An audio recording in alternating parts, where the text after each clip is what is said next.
اگر آپ نے خلوص نیت کے ساتھ اگر نیک طاہر پیسوں میں سے 10 روپے بھی دیے ہوں گے تو وہ پوری محفل میلاد آپ کے نامہ اعمال میں لکھی جائے گی۔ تو آپ چاہیں کہ ایسا جب کوئی موقع آئے تو کچھ نہ کچھ اس میں حصہ ضرور لیں۔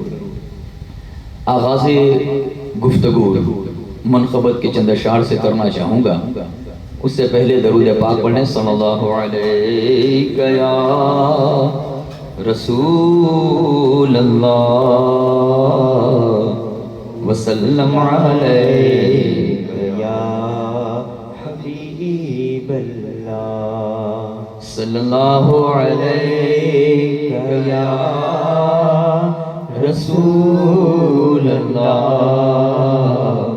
وسلم علیک یا حبیب اللہ۔ پڑھیں صلی اللہ علیہ یا رسول اللہ وسلم علیک یا حبیب اللہ۔ ذکر احمد سے سینہ سجا ہے، عشق ہے یہ تماشا نہیں ہے۔ ذکر احمد سے سینہ سجا ہے، عشق ہے یہ تماشا نہیں ہے۔ وہ بھی دل کوئی دل ہے جہاں میں جس میں تصویر طیبہ نہیں ہے۔ وہ بھی دل کوئی دل ہے جہاں میں جس میں تصویر طیبہ نہیں ہے۔ لامکان تک ہے تیری رسائی، گیت گاتی ہے تیری خدائی، گیت گاتی ہے تیری خدائی۔ وہ جگہ ہی نہیں دو جہاں میں، وہ جگہ ہی نہیں دو جہاں میں، ارے جس جگہ تیرا چرچا نہیں ہے، وہ جگہ ہی نہیں دو جہاں میں، جس جگہ تیرا چرچا نہیں ہے۔ اور اے میری موت رک جائے ابھی تو، پھر چلیں گے جہاں تو کہے گی، پھر کہیں گے جہاں تو چلے گی، پھر چلیں گے جہاں تو کہے گی۔ اپنے مشق تصور میں طیبہ، اپنے مشق تصور میں طیبہ میں نے جی بھر کے دیکھا نہیں ہے۔ اپنے مشق تصور میں طیبہ میں نے جی بھر کے دیکھا نہیں ہے۔ اور حج کی دولت جسے مل نہ پائے، جائے جائے وہ گھر اپنے جائے، جائے جائے وہ گھر اپنے جائے۔ ماں کے قدموں کو وہ چوم لے جو، ماں کے قدموں کو وہ چوم لے جو، سنگ اسود کو چوما نہیں ہے۔ ماں کے قدموں کو وہ چوم لے جو، سنگ اسود کو چوما نہیں ہے۔ ہم حسینی ہے کربل کے شہدا، دل کبھی بھی نہ ہوتا ہے میلا، دل کبھی بھی نہ ہوتا ہے میلا، دل کبھی بھی نہ ہوتا ہے میلا، کفر کی دھمکیوں سے ڈرے جو، کفر کی دھمکیوں سے ڈرے جو، اور سنیوں کا کلیجہ نہیں ہے، کفر کی دھمکیوں سے ڈرے جو، سنیوں کا کلیجہ نہیں ہے، چاند سورج ستاروں کو دیکھا، خلد منظر نظاروں کو دیکھا، خلد منظر نظاروں کو دیکھا، لوٹ آئی مگر میری نظریں، لوٹ آئی مگر میری نظریں، کوئی بھی تیرے جیسا نہیں ہے، لوٹ آئی مگر میری نظریں، کوئی بھی تیرے جیسا نہیں ہے، کاش ہم بھی مدینے کو جاتے،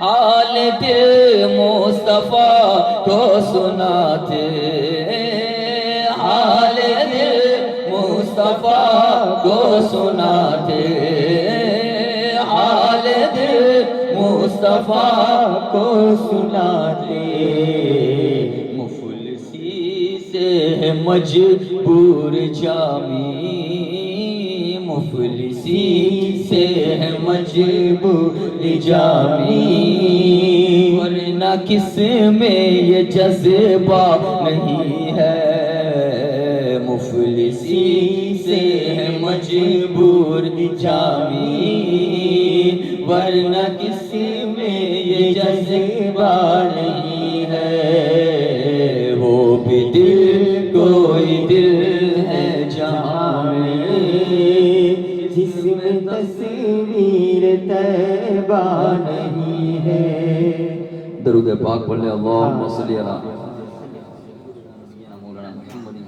وعلی آل سیدنا نبینا مولانا محمد کما تحمد، اللہم صلی علیہ، رسول برکت کے لیے مرتبہ اور پڑھ لیں، اللہم صلی علی سیدنا نبینا مولانا محمد وعلی آل محمد کما تحمد، اللہم صلی علیہ، نبی اور آل نبی کی بارگاہ میں ایک مرتبہ اور بآواز بلند پڑھ لیں، اللہم صلی علی سیدنا نبینا مولانا محمد وعلی آل سیدنا نبینا مولانا محمد، طب القلوب ودوائها وعافیت الابدان وشفائها ونور الابصار وضیائها وآلہ وصحبہ دائما ابدا۔ لگاتار یہ میری تیسری بزم ہے اس جگہ پر۔ گزشتہ شب ہم نے بات کی تھی اللہ کس طریقے سے خوشیاں مناتا، محفل میلاد کی رب ذوالجلال نے کس طریقے سے خوشیاں منائی، اور آج کی اس بزم میں انشاءاللہ گفتگو ہوگی کہ یہ روشنی کرنا، یہ جھنڈے لگانا، یہ سب کہاں سے ثابت ہے۔ محفل میلاد کا انعقاد ہم جو کرتے ہیں اس میں ہم اپنے گھروں کو سجاتے ہیں، اپنی محفلوں کو سجاتے ہیں، اسی طریقے سے ہم اپنے اپنے اعتبار سے خوشیاں مناتے ہیں، تو یہ کہاں سے ثابت ہے، اس کے اوپر گفتگو ہوگی۔ سب سے پہلے تو یہ سمجھ لیں کہ یہ جو کچھ بھی ہے وہ عشق مصطفیٰ ہے۔ اللہ تبارک و تعالیٰ فرماتا ہے قُلْ إِن كُنتُمْ تُحِبُّونَ اللَّهَ فَاتَّبِعُونِي، اے محبوب آپ فرما دیں کہ اگر تم اللہ کی محبت کا دعویٰ کرتے ہو، یہ چاہتے ہو کہ اللہ تم کو اپنا محبوب بنا لے، فَاتَّبِعُونِي، حضور فرماتے ہیں میری اتباع کرو، میری پیروی کرو، حضور کے دامن سے وابستگی اختیار کر لو، مصطفیٰ کے بن جاؤ، غلامی میں آ جاؤ، جو کام حضور نے کرنے کو کہا ہے وہ کام کر لو، جس کام سے میرے مصطفیٰ نے روکا ہے اس سے رک جاؤ، اگر تم سچے دل سے حضور کے ہو جاؤ گے، اللہ فرماتا ہے جو بندہ مصطفیٰ کا ہوتا ہے وہ صرف مصطفیٰ کا نہیں ہوتا ہے، وہ خدا کا ہو جاتا ہے، اللہ کا ہو جاتا ہے۔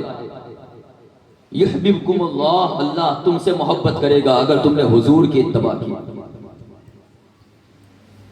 محبت مصطفیٰ کے بغیر ہمارا ایمان ہی نہیں ہے۔ کی محمد سے وفا تو نے تو ہم تیرے ہیں، یہ جہاں چیز ہے کیا لوح و قلم تیرے ہیں۔ خودی کو کر اتنا بلند کہ ہر تقدیر سے پہلے خدا بندے سے خود پوچھے بتا تیری رضا کیا ہے۔ یہ کب بنے گا کہ جب ہم حضور کے بن جائیں گے، حضور کی غلامی میں آ جائیں گے، تب یہ ہوگا۔ صرف دعویٰ کرنا آسان ہے، کسی کام کا دعویٰ کرنا کہ میں یہ کرتا ہوں یہ کروں گا آسان ہے، لیکن حقیقت میں اس پر گامزن رہنا یہ مشکل ہے۔ آپ حضور سے محبت کرتے ہیں، دعویٰ کرتے کہ ہم نے محبت کی ہے، لیکن ایسا کون سا عمل آقا کا ہے جو آپ نے اپنی زندگی میں اپنایا ہے؟ ایسا کون سا کام آپ نے کیا ہے جس سے حضور راضی ہو جائیں؟ حضور نے ہمیں جن کاموں کو کرنے کے لیے کہا ہے ان کاموں سے تو ہم دور نظر آتے ہیں۔ حضور نے ہمیں جن بری باتوں سے رکنے کے لیے کہا ہے وہ بری باتیں تو ہمارے معاشرے میں سب سے زیادہ پائی جاتی ہیں۔ آج مسلمانوں کا عالم دیکھیں، نیکیوں کا کہا جائے تو کوسوں دور نظر آتے ہیں، دور نظر آتے ہیں، لیکن وہی مسلمان اگر کہا جائے کہ اس برائی سے رکنا ہے تو جو برائیاں اسلام میں حرام ہے، منع ہے، سب سے زیادہ اگر کوئی ملوث نظر آتا ہے تو وہ مسلمان ہے۔ اور عید میلاد منا کر کے ہم یہ سمجھتے ہیں کہ ہم نے آقا کی محبت کا حق ادا کر دیا، ہم نے حضور کی محبت کا حق ادا کر دیا۔ نہیں، یہ ناقص ہے، یہ عبادت ہماری ناقص ہے جب تک کہ فرض عبادت ہماری اللہ کی بارگاہ میں نہ پیش کی جائے۔ فرائض سے دور ہو کر کے ہم نوافل کی طرف رغبت دلا رہے ہیں، یہ غلط ہے۔ پہلے میں چاہیے کہ وہ عمل کرے جس سے مصطفیٰ راضی ہو جائے، ایسے کام کرے جس سے ہمارے اور آپ کے آقا راضی ہو جائے۔ فرائض بے شک ہر حال میں انسان کے اوپر ضروری ہے، نماز، روزہ، حج، زکوٰۃ، یہ کیا ہے ہر انسان کے اوپر ضروری ہے۔ نماز سے ہماری قوم بہت دور نظر آتی ہے۔ رمضان میں روزے میں مسلمانوں کے ایریے میں چلے جائے تو ہمیں پتہ بھی نہیں چلتا ہے کہ یہ مسلمانوں کا علاقہ ہے یا غیر مسلم کا۔ کھلے عام وہاں پر پان کھائے جا رہے ہیں، ماوے کھائے جا رہے ہیں، پانی پیے جا رہے ہیں، ناشتہ کر رہے ہیں، کھلے عام، کوئی اللہ کا ڈر ہی نہیں ہے، اور پھر کہتے ہیں کہ ہم عاشق رسول۔ زکوٰۃ دینے کی بات آ جائے تو زکوٰۃ دینے میں مسلمان سب سے پیچھے، حالانکہ وہ ہمارے مال کا میل ہوتا ہے، اسے نکالا جائے تو ہمارا مال کم نہیں ہوتا بلکہ اللہ کے فضل و کرم سے بڑھ جاتا ہے، لیکن ہم اس سے بھی دور نظر آتے ہیں۔ حج کرنے کے لیے انسان کے پاس استطاعت ہونے کے باوجود میں اس قابل کہاں ہوں کہ میں اس در پر جاؤں، میں اس قابل کہاں؟ اللہ نے تجھ پر فرض کیا ہے، تو قابل ہے یا نہیں یہ تو اللہ جانتا ہے۔ اگر تو اس قابل ہوتا نہیں تو اللہ تجھے مال و دولت عطا ہی نہ کرتا، اگر تو اس لائق نہ ہوتا تو تجھے ملتا ہی نہیں، اور تو اللہ نے عطا کیا، تجھے دیا، اور یہ سوچ رہا ہے کہ میں اس قابل نہیں ہوں کہ اس در پر جاؤں۔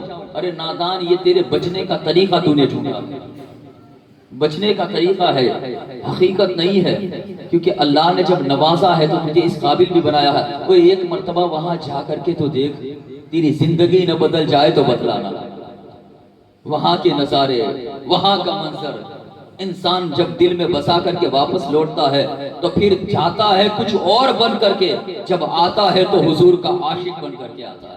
اللہ ہم سب کو بھی صحیح راہ پر چلنے کی توفیق عنایت فرمائے، اللہ کے فرض جتنے بھی ہو فرائض ادا کرنے کی توفیق عنایت فرمائے، اللہ نے جن توفیق کو۔ اور اس کے بعد یہ جو سارے ہم سجاتے ہیں، لیکن ہاں ایک بات اور بھی کہنی پڑے گی کہ صرف نماز، روزہ، حج اور زکوٰۃ یہ ہماری بخشش کے لیے کافی نہیں ہے، ہماری بخشش کے لیے صرف اتنے ہی عمل کافی نہیں ہے، تو پھر کیا؟ سب سے ضروری جو چیز ہے وہ آقا کی محبت، سب سے ضروری چیز ہے۔ اگر آپ حضور سے محبت کرتے ہیں، حضور کے چاہنے والے ماننے والے ہیں، پھر اگر آپ مسجد میں جاتے ہیں تو آپ کی نمازی قابل قبول۔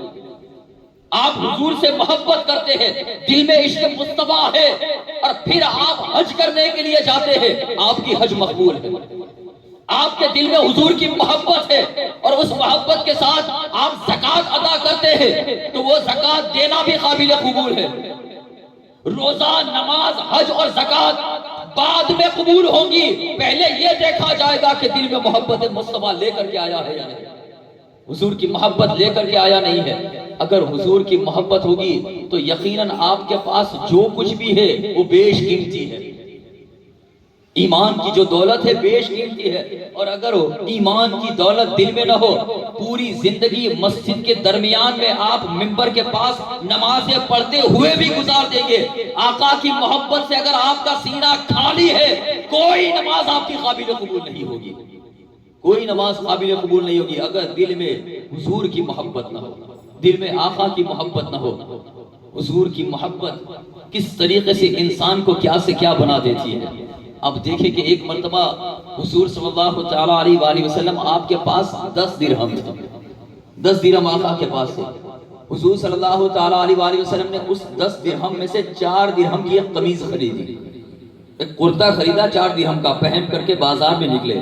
جیسے ہی آپ بازار میں نکلے، ایک مانگنے والا، ایک سائل حضور کے پاس آتا ہے، کہتا ہے کہ یا رسول اللہ صلی اللہ تعالیٰ علیہ وآلہ وسلم، اللہ آپ کو جنت کا لباس پہنائے، یہ کرتا مجھے عطا فرما دے، یہ قمیض مجھے دے دے۔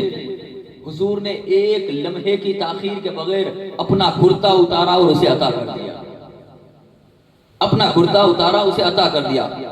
پھر وہ بازار جاتے ہیں، 6 درہم بچے تھے، 4 درہم کی پھر قمیض خریدی اور پھر پہن کر کے واپس آئے۔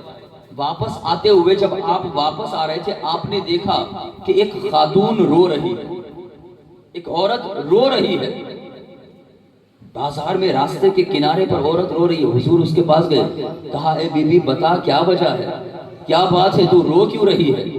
وہ کہتی ہے کہ میرے مالک نے مجھے 2 درہم دیے تھے آٹا لانے کے لیے، لیکن وہ مجھ سے گم ہو گئے ہیں۔ اگر میں ایسے ہی خالی ہاتھ اپنے مالک کے پاس گئی تو میرا مالک مجھے مارے گا، ڈانٹے گا۔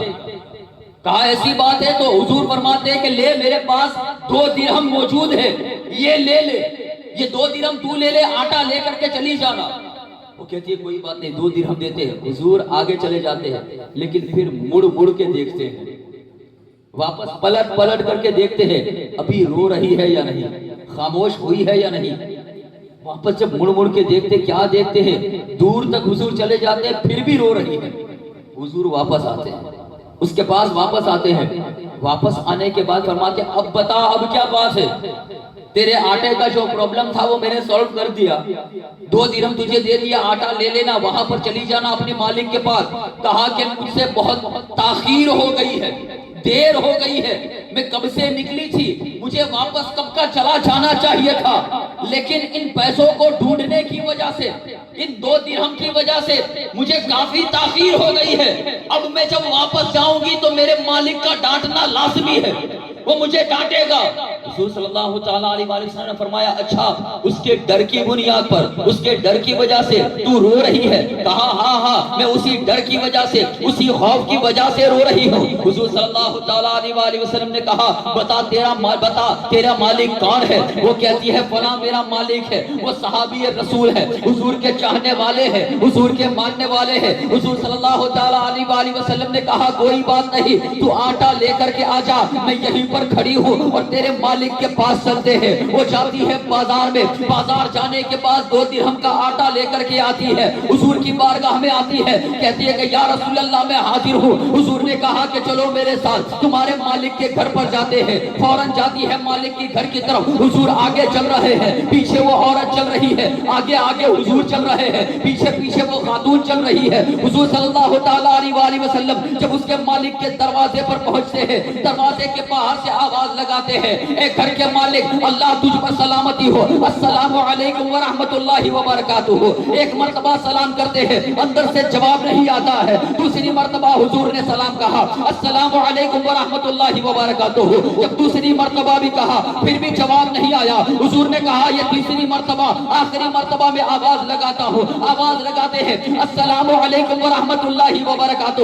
جیسے ہی حضور نے تیسری مرتبہ سلام کیا، فوراً دروازے کے اندر سے صحابی رسول دروازہ کھولتے ہیں، باہر چلے آتے ہیں، حضور کے قدموں میں گر جاتے ہیں۔ حضور نے فرمایا اے میرے صحابی ذرا یہ تو بتا دے کہ میں نے پہلے سلام کیا تھا تو نے جواب کیوں نہیں دیا، دوسرا سلام کیا تو نے جواب کیوں نہیں دیا؟ گویا کہ حضور کو معلوم تھا، حضور کو پتا تھا کہ یہ جو اندر میں بیٹھنے والا ہے اس نے میرے سلام کو سنا بھی ہے، میرے سلام کی آواز جو تھی اس کے کانوں کے پار گزری ہے، اسے پتا چل گیا ہے کہ مصطفیٰ جان رحمت باہر کھڑے کھڑے ہم پر سلام بھیج رہے ہیں، سلام بھیج رہے ہیں۔ وہ کہتا یا رسول اللہ صلی اللہ تعالیٰ علیہ وسلم، بے شک آپ نے جب پہلی مرتبہ سلام کیا تھا میں نے تبھی پتا کر لیا تھا کہ یہ آواز کسی اور کی نہیں ہے، یہ پیاری آواز کسی اور کی نہیں ہے، یہ خاتم النبیین کی آواز ہے، یہ رحمت للعالمین کی آواز ہے، یہ افضل الانبیاء کی آواز ہے، ہمارے اور آپ کی ہمارے سارے گھرانے کے آقا کی آواز ہے۔ میں سمجھ گیا تھا کہ یہ آواز کسی اور کی نہیں ہے، یہ آواز مصطفیٰ کی ہے۔ تو حضور نے کہا کہ پھر بتا تو صحیح کہ تو نے میرے سلام کا جواب کیوں نہ دیا؟ تو وہ صحابی رسول ارشاد فرماتے ہیں یا رسول اللہ صلی اللہ تعالیٰ علیہ وسلم، آج تک میں نے دیکھا ہے نبیوں نے آپ کے اوپر سلام پڑھا ہے، تمام انبیاء نے آپ پر سلام کہا ہے، آدم آئے آپ پر سلام پڑھتے رہے، نوح آئے آپ پر سلام پڑھتے رہے، شیس آئے آپ پر سلام پڑھتے رہے، یحییٰ آئے آپ پر سلام پڑھتے رہے، زکریا آئے آپ پر سلام پڑھتے رہے، یونس آئے آپ پر سلام پڑھتے رہے، یوسف آئے آپ پر سلام پڑھتے رہے، ابراہیم آئے آپ پر سلام پڑھتے رہے، اسماعیل آئے آپ پر سلام پڑھتے رہے، موسیٰ آئے آپ پر سلام پڑھتے رہے، عیسیٰ آئے آپ پر سلام پڑھتے رہے، سارے کے سارے انبیاء آپ پر سلام پڑھتے رہے اور آپ ان کا جواب دیتے رہے۔ آج میری قسمت پر میں جتنا ناز کروں اتنا کم ہے، مصطفیٰ مجھ پر سلام بھیج رہے تھے، میں یہ سوچ رہا تھا ساری کائنات مصطفیٰ کو سلام کرتی ہے، آج مصطفیٰ مجھے سلام کرتی ہے۔ نعرہ تکبیر، نعرہ رسالت، سرکار کی آمد، سرکار کی آمد، نعرہ تکبیر۔ حضور ان پر سلام بھیج رہے تھے، کہا میرا دل یہ چاہ رہا تھا کہ آپ مجھ پر سلام پڑھتے جائیں اور اللہ مجھے سلامت رکھتا جائے، میرے گھر والوں پر رحمت اور برکت نازل کرتا جائے، یہ میں دیکھ رہا تھا۔ اسی وجہ سے حضور نے فرمایا اے میرے صحابی یہ تیری خادمہ ہے، تیری باندی ہے، تو نے اسے آٹا لینے کے لیے بھیجا تھا؟ کہا ہاں یا رسول اللہ میں نے اسے آٹا لینے کے لیے بھیجا تھا۔ کہا یہ خوف زدہ تھی، اس کے ساتھ واقعہ پیش آ گیا کہ اس کے 2 درہم تھے وہ گم ہو گئے تھے، میں نے عطا کیے ہیں، آٹا لے کر کے آئی ہے، لیکن تاخیر کی وجہ سے یہ رو رہی تھی کہ کہیں تو اسے ڈانٹ نہ دے، تو اس سے ناراض نہ ہو جا، اس پر ظلم نہ کر لے۔ صحابی رسول نے کہا کہ یا رسول اللہ صلی اللہ تعالیٰ علیہ وسلم آپ کے پیسوں سے عطا کیا ہوا آٹا ہمارے لیے رحمت ہے، ہمارے لیے برکت ہے، لے لیتے ہیں، اپنے پاس رکھ لیتے ہیں۔ حضور نے فرمایا ڈانٹنا مت، اس لیے کہ جہان میں کوئی کسی کا سفارش کرنے والا ہوتا ہے، سفارش لے کر کے آتا ہے، لیکن تیری اس باندی کی سفارش لے کر کے میں آیا ہوں۔ اب جب یہ بات وہ صحابی رسول سنتے ہیں کہ یہاں پر حضور خود سفارش لے کر کے آئے ہیں، تو وہ فرماتے یا رسول اللہ مجھے میدان محشر کا منظر یاد آ رہا ہے، میدان محشر کا منظر یاد آ رہا ہے کہ میدان محشر میں ایک طرف گنہگار کھڑے ہوں گے، آپ کی طرف منتیں فریاد کر رہے ہوں گے یا رسول اللہ ہمیں بھی ہماری بھی سفارش کر دے، ہماری طرف بھی نظر عنایت فرما دے۔ اللہ تبارک و تعالیٰ ان گنہگار بندوں کو دیکھ رہا ہوگا اور آپ کو دیکھ رہا ہوگا۔ اگر آپ کا لب کسی گنہگار کے لیے ہل جائے گا، اگر کسی گنہگار کو آپ کہہ دیں گے اے رب ذوالجلال اسے جنتی بنا دے، اس کی سفارش مصطفیٰ کر رہا ہے، ارے جب جہنمی کی سفارش آپ کریں گے اللہ جنتی بنا دے گا، جنت میں ڈال دے گا۔ ارے آپ کی سفارش جس پر ہو جائے پھر وہ غلام نہیں خواہش کر رہے ہیں تو یہ باندی نہ دنیا میں غلام رہے گی نہ آخرت میں غلام ہوگی. اسے آزاد کر دیا, اسے آزاد کیا جا رہا ہے حضور کی رضا کی خاطر, حضور کی خوشی کی خاطر آزاد کر دیا. یہ صحابی رسول, یہ عشق تھا صحابی رسول کا, صحابہ کرام کا جو عشق تھا, اس قدر عشق تھا. ہمیں ہر ایک صحابی میں سے کسی بھی صحابی کی آپ تاریخ اٹھا کر کے دیکھیں, ہر ایک صحابی میں ہمیں اتنا عشق مصطفیٰ نظر آئے گا کہ کسی ایک کی بھی اقتدا کر لیں. اصحابی کا نجوم فبأی اقتدیتم اہتدیتم. حضور نے فرمایا کہ جو میرے صحابہ ہیں, میرے صحابہ ہے, یہ ہدایت کا مرجع ہے, منبر ہے, کسی کی بھی اقتدا کرو. ستاروں کی طرح ہے, راہ دکھانے والے ہیں, کسی کی بھی اقتدا کرو, نجات پا جاؤ گے, ہدایت پا جاؤ گے. تو صحابی رسول کی آپ زندگی اٹھا کر کے دیکھیں, آپ کو پتا چلے گا کہ ہر ایک صحابی عشق مصطفیٰ میں ڈوبا ہوا تھا, ہر ایک صحابی عشق مصطفیٰ میں ڈوبا ہوا تھا. تو آج کی اس بزم میں یہ جو ہماری محفل ہے, یہ عشق کا ایک ثبوت ہے. ہم اپنے گھروں کو سجاتے ہیں, اپنے گھروں پر جھنڈے لگاتے ہیں, اپنے گھروں پر جب 12ویں شریف آتی ہے منہ میٹھا کراتے ہیں, لان تقسیم کرتے, جو شیرنی ہوتی ہے شیرنی تقسیم کی جاتی ہے, لوگوں کا منہ میٹھا کرایا جاتا ہے. کیا اس کا ثبوت بھی قرآن و حدیث سے ہے؟ کیا اس کا ثبوت بھی ہمیں قرآن اور حدیث میں ملے گا؟ ہاں ہاں بے شک اس کا ثبوت بھی قرآن و حدیث میں ملے گا. بات کون نقل کر رہا ہے؟ حضرت امام جلال الدین سیوطی. حضرت امام جلال الدین سیوطی تفسیر جلالین جنہوں نے لکھی ہے, بہت بڑے ائمہ میں سے ہیں. حضرت علامہ جلال الدین سیوطی, مختصر سا تعارف کر دوں کہ کون جلال الدین سیوطی. دنیا میں کوئی اعلیٰ درجے کا کوئی انسان ہو, اعلیٰ درجے کا کوئی انسان ہو, وہ انسان اگر چھوٹے کو کہے کہ تو یہ لقب والا ہے, تو تو غازی ہے, تو زمانہ اسے غازی کہے گا. تو وقت کا شیخ ہے, زمانہ اسے شیخ کہے گا. تو شیخ طریقت ہے, وہ شیخ طریقت کہلائے گا. مطلب یہ کہ جو بلند و بالا مقام پر ہو. اگر یوں آپ عام طور پر سمجھ لیں, سیدھی بھاشا میں سمجھ لیں, ہم یہاں پر جوڑیا کی سرزمین پر ہیں, سلطان الہند خواجہ غریب نواز اگر وہ کسی کو شیخ کہہ دیں تو کیا وہ انسان معمولی رہے گا؟ نہیں. اسی طریقے سے اگر پیر میرا حضرت غوث پاک سرکار عبد القادر جیلانی اگر وہ کسی کو شیخ کہہ دے وہ معمولی رہے گا؟ نہیں. اسی طریقے سے اگر کسی سید الشہداء امام الائمہ حضرت امام عالی مقام امام حسین کسی شیخ کہہ دے وہ معمولی رہے گا؟ ہرگز نہیں. کسی امام حسن مجتبی شیخ کہہ دے معمولی رہے گا؟ ہرگز نہیں. کسی کو مولائے کائنات مولا علی شیخ کہہ دے معمولی رہے گا؟ ہرگز نہیں. کسی کو صحابہ کرام اگر شیخ کہہ دے معمولی رہے گا؟ ہرگز نہیں.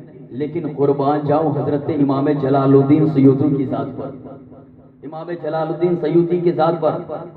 اتنے بڑے محدث, اتنے بڑے مفسر, ایک مرتبہ ایک حدیث کے بارے میں ان کو کنفیوژن تھا, کوئی بات ان کے دماغ میں نہیں بیٹھ رہی تھی. خواب میں حضور صلی اللہ تعالی علیہ وآلہ وسلم کا دیدار کرتے. حضرت امام جلال الدین سیوطی حضور کا دیدار کرتے ہیں خواب میں. حضور بیٹھے ہوئے سامنے, جلال الدین سیوطی فرماتے یا رسول اللہ صلی اللہ تعالی علیہ وآلہ وسلم, ایک حدیث کے بارے میں مجھے کنفیوژن ہے, آپ سے پوچھنا چاہتا ہوں. حضور نے فرمایا پوچھو شیخ الحدیث. حضور نے ان کو کہا پوچھو شیخ الحدیث. مطلب یہ ہے کہ شیخ الحدیث ان کو مصطفیٰ کہہ رہے ہیں. وہ امام جلال الدین سیوطی جن کو شیخ مصطفیٰ کہہ رہے ہیں, وہ بھی زمانے کا شیخ نہیں, حدیثوں کا شیخ کہہ رہے ہیں, شیخ الحدیث. حضور نے کہا, اور یہ امام جلال الدین سیوطی کون ہے معلوم؟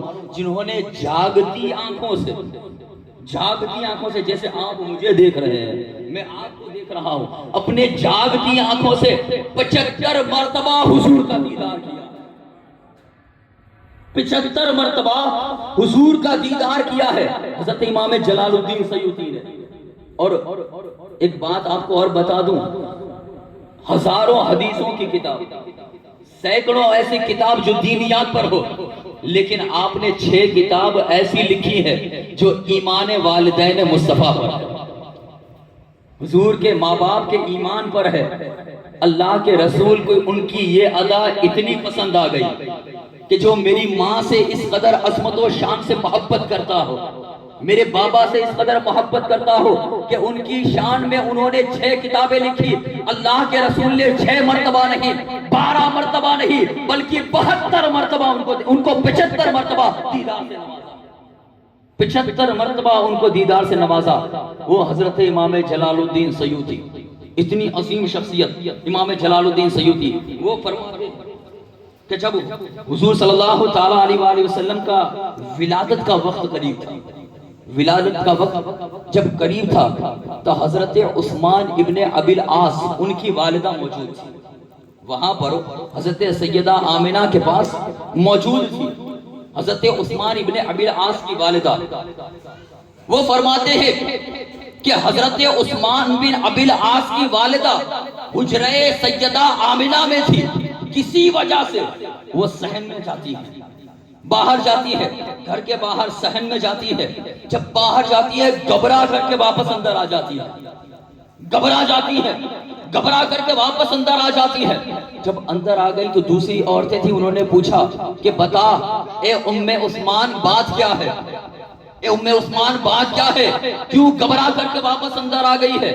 تو وہ کہتی ہے کہ آج باہر جو میں منظر دیکھ کر کے آئی ہوں، جو نظارہ باہر میں نے دیکھا ہے، آج سے پہلے میری آنکھوں نے وہ منظر نہیں دیکھا ہے، وہ نظارہ نہیں دیکھا ہے۔ کہا بتا تو صحیح بات کیا ہے، بات کیا ہے؟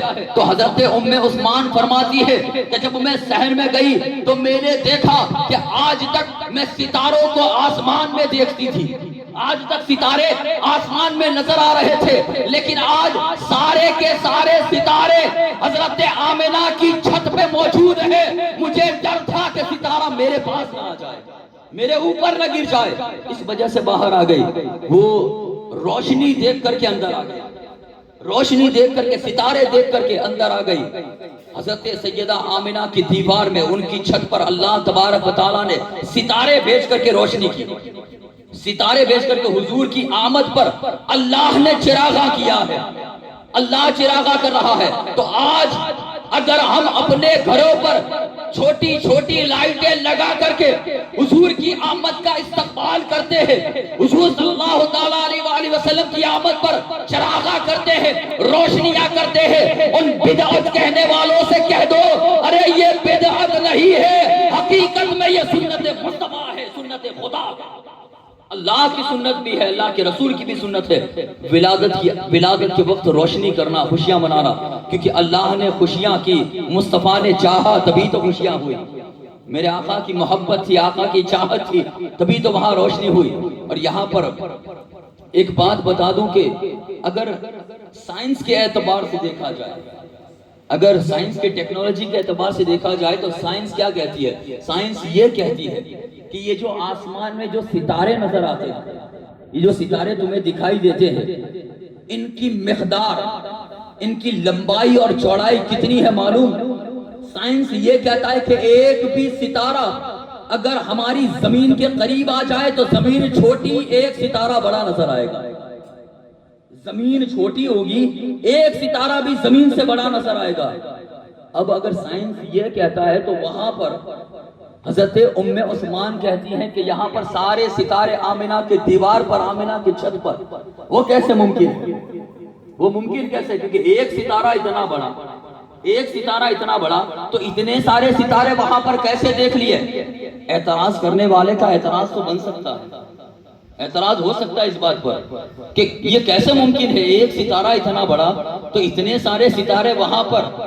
ان سے کہیں گے ارے نادان، اللہ در آمنہ کا ادب سکھا رہا ہے، اللہ در مصطفیٰ کا ادب سکھا رہا ہے کہ تو چاہے دنیا میں کتنا ہی بڑا کیوں نہ ہو جائے، تو دنیا میں کتنا ہی طاقتور کیوں نہ ہو جائے، اپنے قوت پر ناز مت کرنا، اپنی دولت پر ناز مت کرنا، اپنے رتبے پر ناز مت کرنا، اپنے وقار پر ناز مت کرنا، بلکہ جب تیری آخری در مصطفیٰ پر ہو وہاں خود کو بڑا کر کے مت جانا، چھوٹا کر کے جانا، کیونکہ اس در پر جو چھوٹا جاتا ہے اسے بڑا بنا دیا جاتا ہے، اس در پر جو چھوٹا جاتا ہے بڑا بنا دیا جاتا ہے۔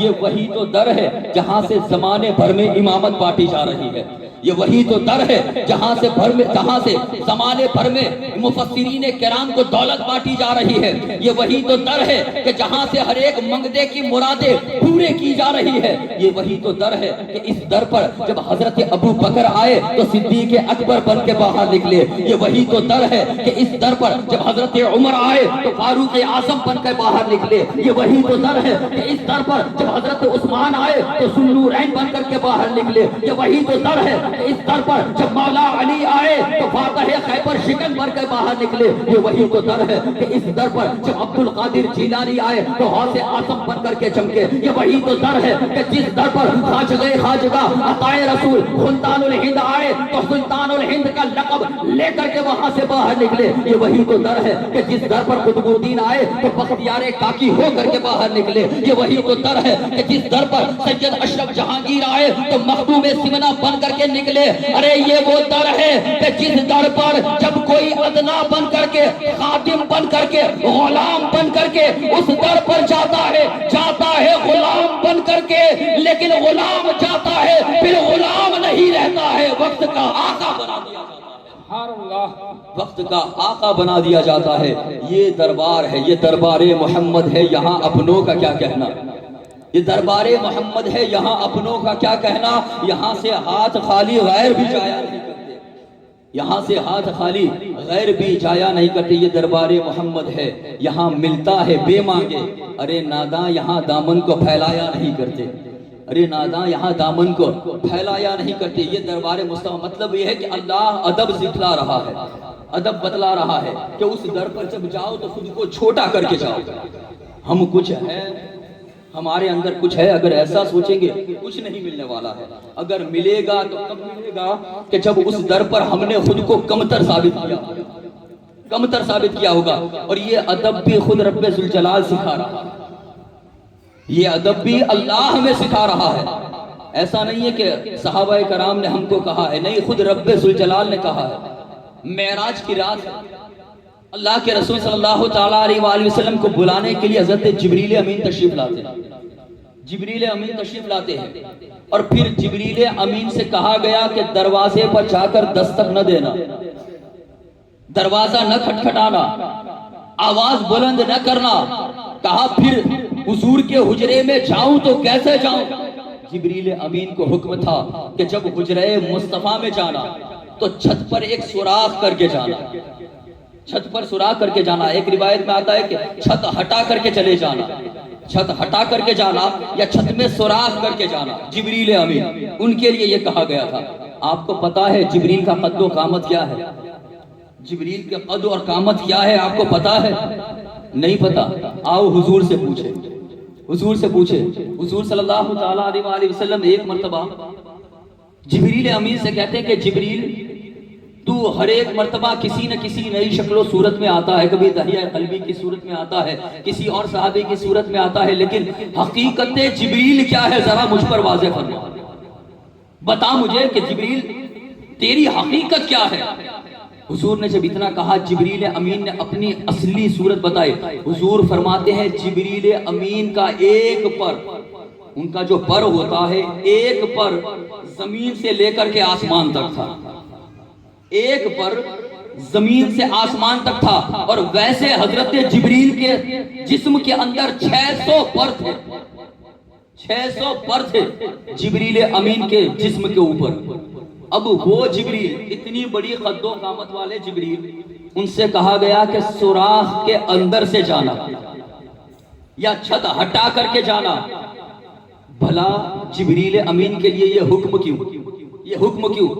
اللہ کہہ رہا ہے زمانے والوں دیکھو، یہ جبریل ہے، جبریل جو فرشتوں کا سردار ہے، اس کی قد و قامت کا عالم یہ ہے کہ ایک پر زمین سے لے کر کے آسمان تک ہے، ویسے جبریل کے پاس ہے لیکن وہ کہاں جا رہا ہے وہ بات تم کو ظاہر نہیں کرنی ہے، وہ بات تمہارے سامنے بتلانی نہیں ہے۔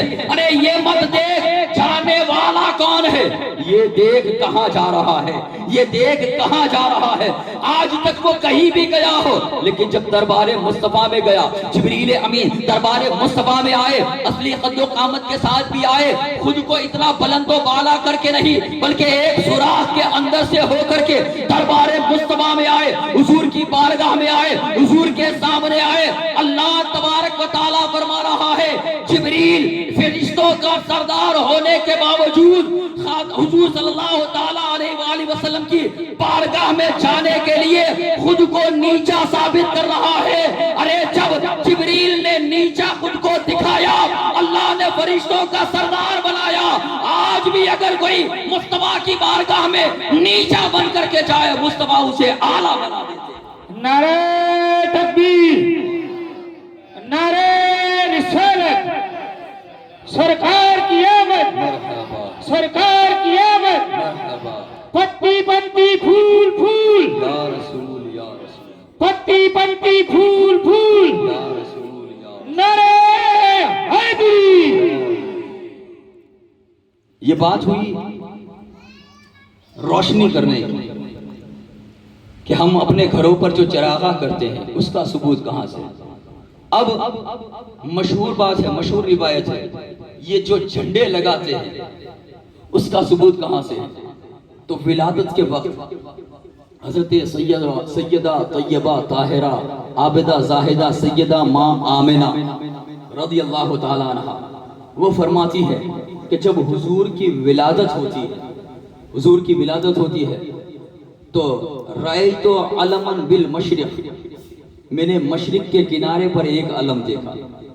رأیت علما بالمغرب، میں نے مغرب کے کنارے پر ایک علم دیکھا۔ ورأیت علما برأس الکعبہ، میں نے کعبے کی چھت پر ایک علم دیکھا۔ جھنڈے ایک مشرق میں ایک مغرب میں۔ ہم اپنی دیوار کے پیچھے کی بات دیکھ نہیں سکتے، سن نہیں سکتے، پیچھے کون ہے کیا کر رہا ہے ہم دیکھ نہیں سکتے، لیکن حضرت سیدہ آمنہ فرماتی ہے کہ میں نے مشرق کے کنارے پر جو جھنڈا لگا تھا وہ جھنڈا کعبے سے دیکھ لیا، مغرب کے کنارے پر جو جھنڈا لگا تھا وہ جھنڈا یہاں پر کعبے میں رہ کر کے مکے میں رہ کر کے میں نے دیکھ لیا، مکے سے دیکھ لیا۔ اور ایک علم جو کعبے کے اوپر لگا تھا، کعبے کے اوپر لگا تھا وہ بھی دیکھ لیا۔ یہ کیا ہے؟ کس چیز نے حضرت آمنہ کو یہ بینائی عطا کی؟ تو یہ نور مصطفیٰ کا کمال ہے، حضور کے نور کا کمال ہے کہ جب نور پاک مصطفیٰ سیدہ طیبہ طاہرہ آمنہ آپ کے پاس تھا، وہ نور آپ کے پاس تھا تو ان سے بھی سارے غائب ہٹا لیے گئے، سارے پردے اٹھا لیے گئے۔ وہ بھی مشرق کے کنارے کو دیکھتی ہے، مغرب کے کنارے کو دیکھتی ہے۔ تو جب نور پاک مصطفیٰ سیدہ آمنہ کے پاس ہو تو ان کی نگاہوں کا یہ عالم ہو، تو آج ہم جھوڑیا کی سرزمین پر مصطفیٰ کی آمد کا جہاں پر جلسہ سجائے، مصطفیٰ کی آمد پر، مصطفیٰ کی میلاد پر اپنے گھروں کو سجائے، جھنڈے لگائے۔ ارے وہ مصطفیٰ جان رحمت کا نور، ان کے صدقے میں سیدہ آمنہ مشرق و مغرب کو دیکھتی ہے۔ وہ میرا مصطفیٰ مدینے میں رہ کر کے ہم جھوڑیا والوں کی محفلوں کو دیکھ لے تو اس میں حیرت ہے۔ اور ہمارا عقیدہ ہے، ہمارا ایمان ہے، ہمارے آقا ہماری اس چھوٹی سی محفل کو بھی دیکھ رہے ہیں، ہماری اس محفل کو بھی آقا دیکھ رہے ہیں۔ اور مشرق میں جھنڈا، مغرب میں جھنڈا آپ نے دیکھا، خانہ کعبہ کی چھت پر جھنڈا آپ نے دیکھا، لیکن ساری کتابوں میں تفسیر کی جو ساری تاریخ کی جو کتابیں ہیں اس میں یہ سیرت کی کتابوں میں یہ موجود ہے، جھنڈے لگے ہوئے ہیں، لیکن کسی بھی سیرت کی کتاب میں، تاریخ کی کتاب میں یہ نہیں ہے کہ وہ جھنڈا کب اتارا گیا، وہ جھنڈا کب اتارا گیا، کوئی تاریخ نہیں ہے، سیرت میں کوئی موجود نہیں ہے کہ وہ جھنڈا کب اتارا گیا۔ تو کیا مطلب؟ ہاں جھنڈے لگائے گئے، اس کی تاریخ موجود ہے، اس کا ثبوت موجود ہے، لیکن اتارے کب گئے؟ اتارے کب گئے؟ تو یہاں پر ہمیں معلوم ہوتا ہے کہ وہ جھنڈے اتارے گئے ہی نہیں ہیں، وہ جھنڈے اتارے ہی نہیں گئے ہیں۔ آج بھی اگر کوئی انسان حرم کعبہ میں جاتا ہے، طواف کرنے والا، سعی کرنے والا، مطاف میں جانے والا، مقام ابراہیم پر پہنچنے والا، حجر اسود کو بوسہ دینے والا، آج بھی کوئی انسان اگر نگاہ آمنہ سے دیکھتا ہے، سیدہ آمنہ کی نگاہ سے کعبے کی چھت کو دیکھتا ہے، تو کعبے کی چھت پر بھی اسے ولادت مصطفیٰ کا جھنڈا، کعبے کی چھت پر بھی ولادت مصطفیٰ کا جھنڈا نظر آئے گا، کیونکہ اللہ تبارک و تعالیٰ نے حضور کا میلاد اس انداز سے منایا ہے۔ حضور کا میلاد رب ذوالجلال نے اس انداز سے منایا ہے۔ یہ تو ہماری کم نصیبی ہے کہ ہم اس طریقے سے منا نہیں سکتے، لیکن ہاں جتنا منا سکتے ہیں یہ اللہ کا شکر ہے، اللہ کا شکر ہے۔ عشق مصطفیٰ ہونا ضروری ہے۔ میلاد منانے کے لیے مال اور دولت کا ہونا ضروری نہیں ہے۔ میلاد منانے کے لیے، حضور کا جشن منانے کے لیے مال اور دولت کا ہونا ضروری نہیں ہے، بلکہ مال و دولت کے لیے نہیں، بلکہ آپ کے دل میں عشق مصطفیٰ کا ہونا ضروری ہے، آپ کے دل میں حضور کا عشق ہونا ضروری ہے۔ اگر آپ اپنے حیثیت کے اعتبار سے کچھ بھی کریں گے، یقیناً وہ آقا کی بارگاہ میں قبول ہوگا، یقیناً آقا کی بارگاہ میں قبول ہوگا۔ اب ہم جو شیرنی بانٹتے ہیں، شیرنی تقسیم کرتے ہیں، آخری بات بیان کر رہا ہوں، ہم جو شیرنی تقسیم کرتے ہیں، وہ شیرنی تقسیم کرنے کا اس کا کیا سبب ہے، کیا وجہ ہے؟ آپ دیکھیں گے کہ اللہ کے رسول صلی اللہ تعالیٰ علیہ وآلہ وسلم نے نکاح کو سنت کیا، نکاح کو سنت کیا حضور صلی اللہ علیہ وآلہ وسلم نے۔ اب نکاح ختم ہوتی ہے، حکم یہ ہے کہ فوراً لوگوں کے درمیان میں چھہارے بانٹے جائیں، کھجور، سوکھی ہوئی جو کھجور ہوتی ہے وہ بانٹی جائے، وہ سنت مصطفیٰ ہے، آقا کی سنت ہے، وہاں پر کھجوریں بانٹنا سنت ہے، چھہارے بانٹنا۔ لیکن آج ہم دیکھتے ہیں کہ ہمارے معاشرے میں نکاح کے بعد کوئی ٹافی لے کر کے آتا ہے، چاکلیٹ لے کر کے آتا ہے، کوئی کیڈبری لے کر کے آتا ہے، کوئی مٹھائی لے کر کے آتا ہے، اپنے اپنے اعتبار سے لوگ منہ میٹھا کراتے ہیں۔ حالانکہ سنت تو چھہارے تھے، لیکن پھر یہ کیا؟ تو کہنے والا کہے گا، اگرچہ وہ بدعتی کیوں نہ ہو، وہ کہے گا کہ یہاں پر تو ہم منہ میٹھا کرا رہے ہیں، منہ میٹھا کرا رہے ہیں، کیونکہ اللہ کے رسول نے منہ میٹھا کرانے کے لیے کہا، لیکن حضور نے تو چھہارے بانٹے تھے، کھجوریں بانٹی تھی، تو یہ کیا بانٹ رہا ہے؟ کہا مقصد تو وہی ہے، مقصد تو وہی ہے، کیا؟ منہ میٹھا کرانا۔ اچھا مقصد کیا ہے منہ میٹھا کرانا؟ کیوں؟ اس لیے کہ آج کے دن میں ایک بیوی کو شوہر ملا ہے، آج کے دن میں ایک عورت کو اس کا ہمسفر ملا ہے، آج کے دن میں ایک مرد کو اس کی شریک حیات ملی ہے، دو خاندان آپس میں ایک ہوئے ہیں، آج کے دن میں ایک عورت کو خوشی ملی ہے، آج کے دن میں ایک مرد کو خوشی ملی ہے۔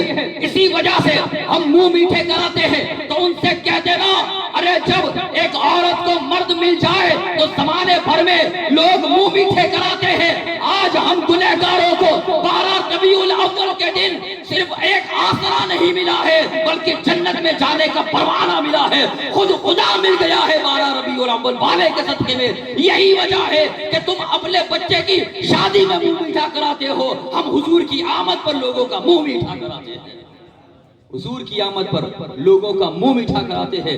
یہ آپ جو کرتے ہیں، یقیناً آپ سنت رسول صلی اللہ تعالیٰ علیہ وسلم کے پیروی کرتے ہوئے اس کے تابع میں کرتے ہیں۔ منہ میٹھا کرایا جائے، ہم کرتے ہیں عشق مصطفیٰ کے تابع ہو کر کے، حضور صلی اللہ تعالیٰ علیہ وسلم کی محبت کے تابع ہو کر کے۔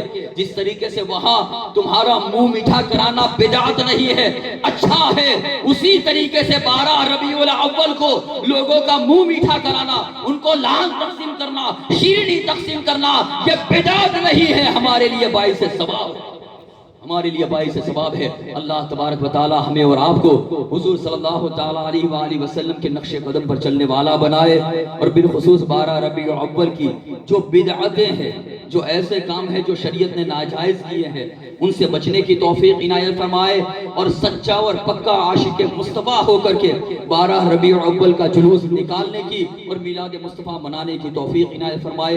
آج کی اس بزم میں بولنے میں سننے میں صحباً قصداً غلطی ہو گئی ہو، اللہ تبارک و تعالیٰ اپنے فضل و کرم سے اسے معاف فرمائے۔ وما علینا الا البلاغ وآخر دعوانا الحمدللہ رب العالمین۔ صلاۃ والسلام علیہ مدینہ صلاۃ و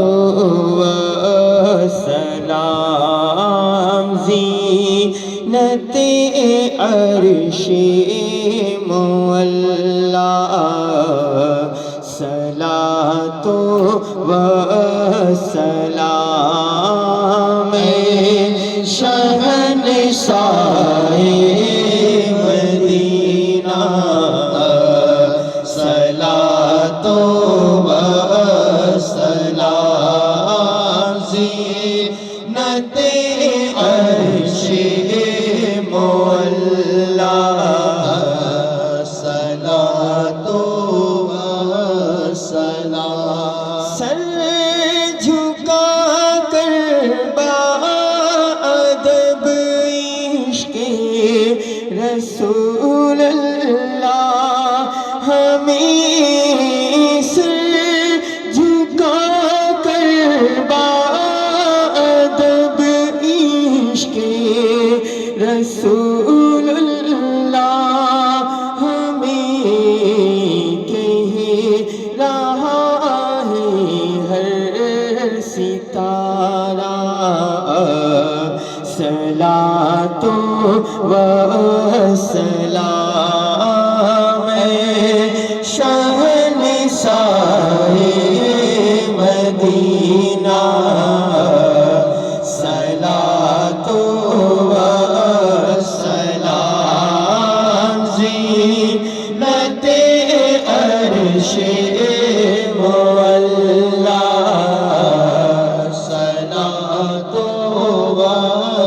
سلام۔ رب حق امتی کہتے ہوئے پیدا ہوئے، رب حبلی امتی کہتے ہوئے پیدا ہوئے، رب نے فرمایا کہ بخشا، صلاۃ و سلام شہنشاہ مدینہ، صلاۃ و سلام زینت عرش مولا، صلاۃ و سلام۔